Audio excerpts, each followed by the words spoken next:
This is a story called Eternal Rediffusion from autumn 1973 from Weird Tales, written by Eric Frank Russell and Leslie J. Johnson. Along the great ribbon of concrete track roared Sampson's twin-engineered Stutz Special. Behind, gradually narrowing the margin between them, thundered the Silver Bullet, piloted by Stanley Ferguson. Excited hurrahs of a multitude of fans were drowned by rising howls of flame-belching exhausts as the two leaders plummeted towards the end of the straight. Slowdown flags vibrated in the pits as reeds in the eddies of a rushing current. Both men were speed crazy, and crazily they met the top bend. High up in the side of the cup they ripped, Ferguson striving to edge his bonnet past the other's tail, Sampson straining every nerve to prevent a pass. Wheels spoked with fleeting shadows spun madly afoot from the embankment's edge. Then it happened. A wheel went over the edge, clawed wildly at nothingness. The following disc screamed as tortured rubber parted from canvas.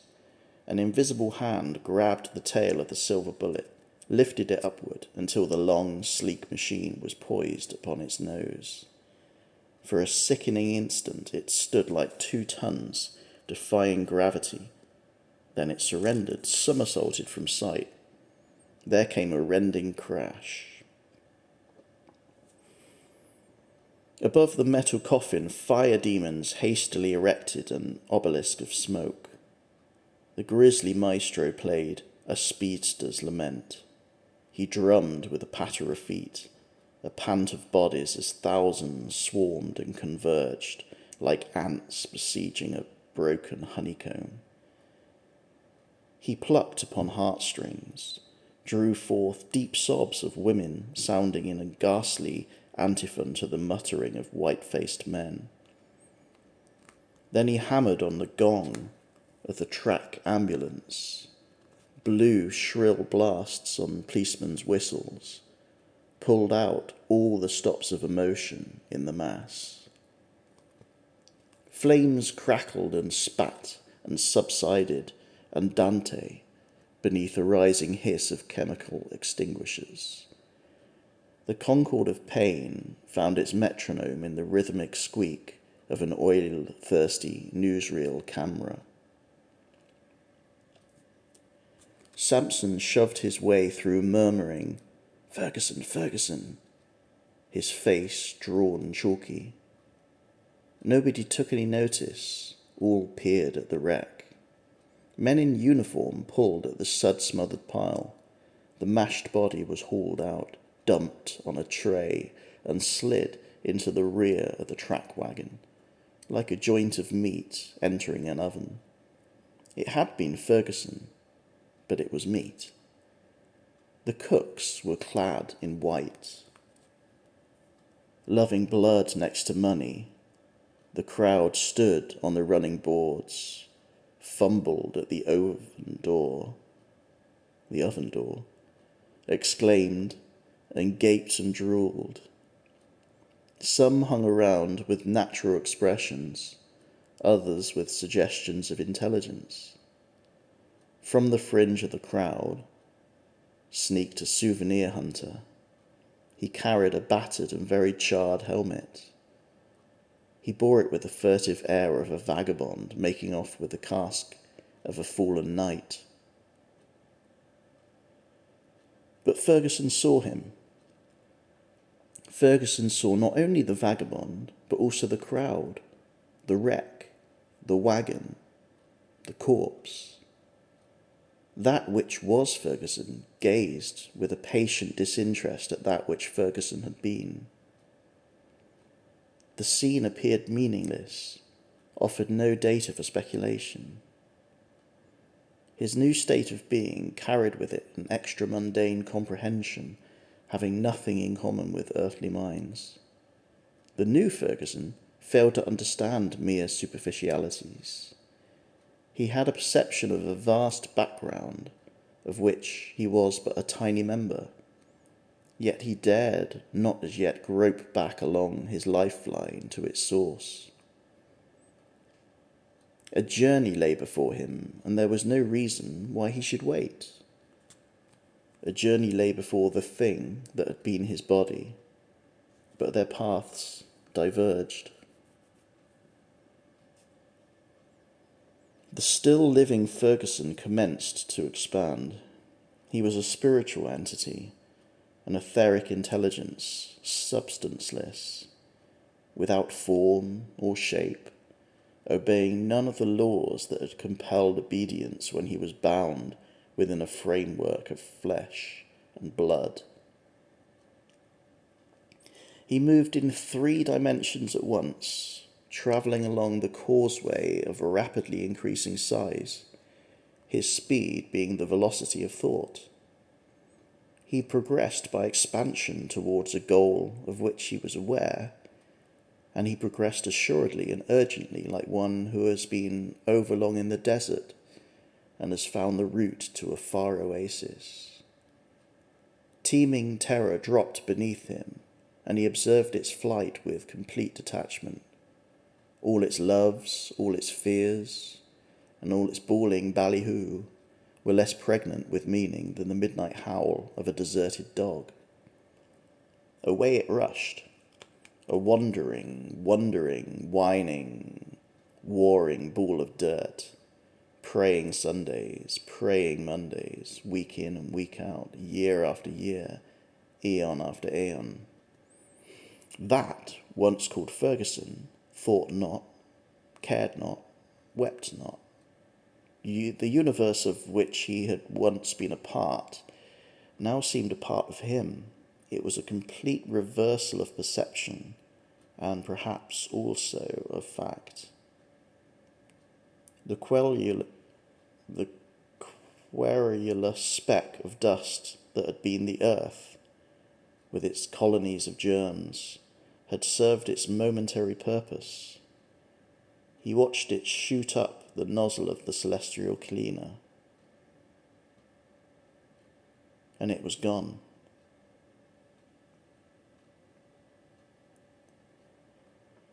The solar system and its sister systems shrank, blended into a mere flicker of light, then diminished to an incredibly minute speck which eventually became absorbed in the vast remoteness and disappeared.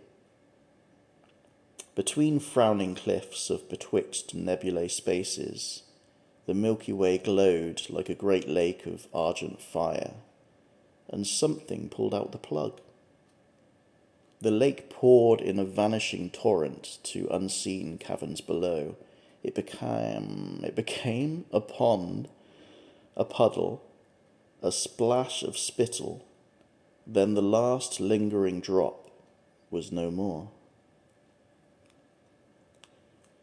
The universe and the sum of all of the universes, together with all things that have been and have being, were compressed into a barrel.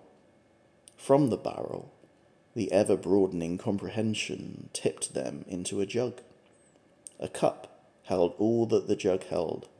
A thimble was the measure of the contents of the cup. The thimble, emptied, produced a film of fiery dampness, which was at once dry.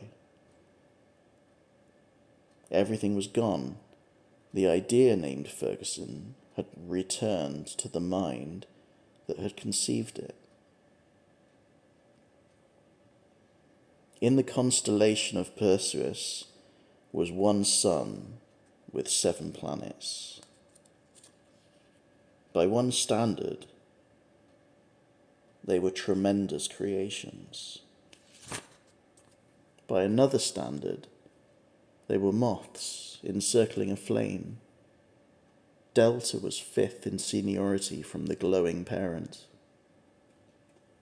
Delta had no land or seas, Its landscape everywhere displayed the dark sameness of slimy terrain pitted with stagnant pools and dotted with the products of that slime. From beneath the slime writhed things that had developed legs and feet. From the surface hatched things that grew wings and flapping membranes.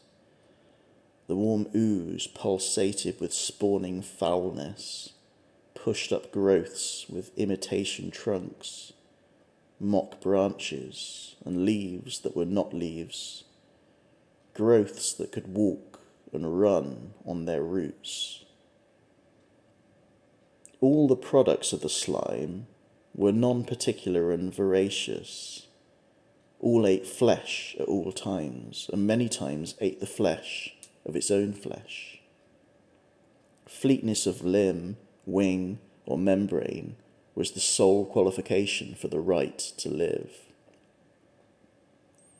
Every species was both victorious and victimized. Every race raced for the prize of a more sluggish race.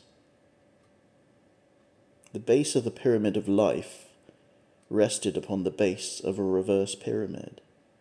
Creatures unimaginably small subsisted on the juices of their next biggest neighbours, even up to the relatively gigantic koshi, which preyed upon bacteria, which preyed upon parasites, which preyed upon the mutual base of both pyramids. The mutual base was little frogs.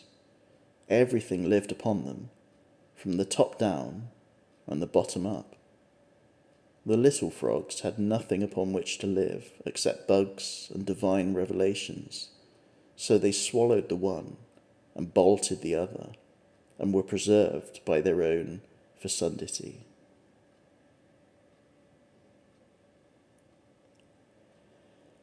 Fecundity. Life's tempo was fast and heated. So great were the belly rumblings of those who ate those who ate those who ate frogs, that it was ever frogs' bounden duty to become the prime cause of more frogs, and thus confirm the flaming verities of providence. Aldec was a frog, and an orphan. Most frogs were either orphans or dead frogs. Aldec had seen his mammy gulped down by a sprinting tree. He was willing to follow her lead in most things, but not more than most. So he squatted in the bell of a huge myra flower, chewed upon a juicy bug, and pondered the mysterious way in which wonders are performed. The flexible stamen of the myra flower stroked up and down his warty spine. Myra flowers spent a lot of time stroking little frogs. It never occurred to Aldec to associate this soothing process with pollination.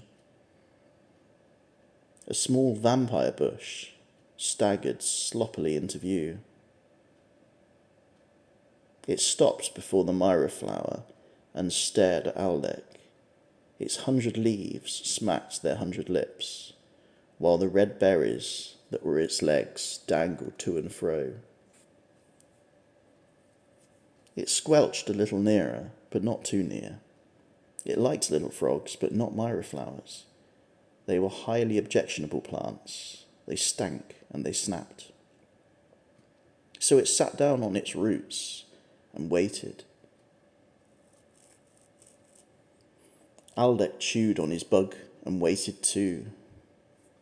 A bunch of bloated, colourless fingers, like those of a drowned man's hand, writhed out of the mire, clasped the bush by the roots, dragged it under.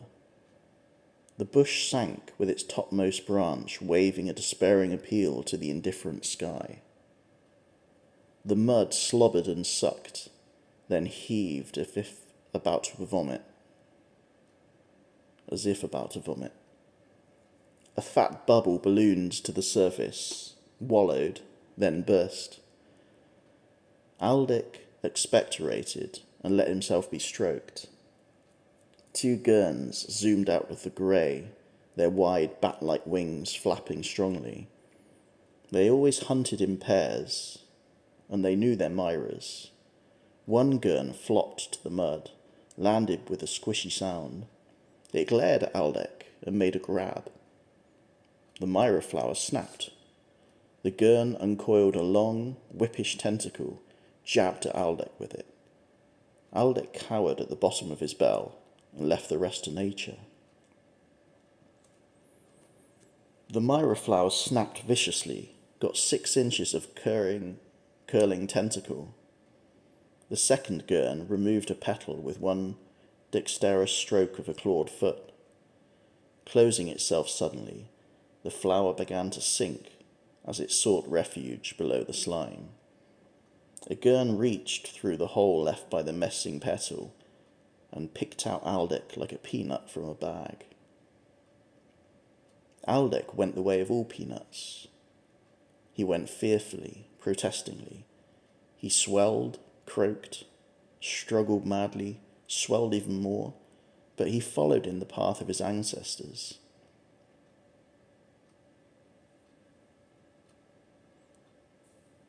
Then he found he didn't care. With the calm contemplation of a brass Buddha, he watched his own body dissolving in the gastric juices of a flying reptile.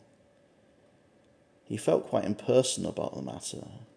In fact, he didn't understand it. His comprehension had been of compass too great to measure the petty significance of a Gurn's dinner. He was not interested in frogs or anything pertaining to them. The spark of life that had animated the meal was now free, knowledgeable, and filled with an intense desire to travel. It travelled. The swelling of life with substance was as nothing to the swelling of life without substance. It grew and spread largely, expanding with extreme rapidity. Extreme rapidity? And passing easily beyond the measure of the sphere that once had harboured it. Delta rushed down the slant of fleeing perspective, diminished to a futile dot, and was cancelled. The glistening snowflakes littering creation's pavestones were swept into heaps by the broom of widening understanding. The heaps were shovelled together, and the mass of the total was no greater than the mass of the one. The heap was moulded into a snowball, and the ball was flung into unlimited distances, melting and decreasing as it flew, until eventually a pinpoint core entered the gape of nothingness and was swallowed.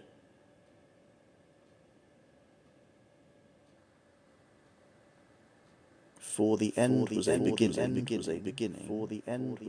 and in the beginning was an end.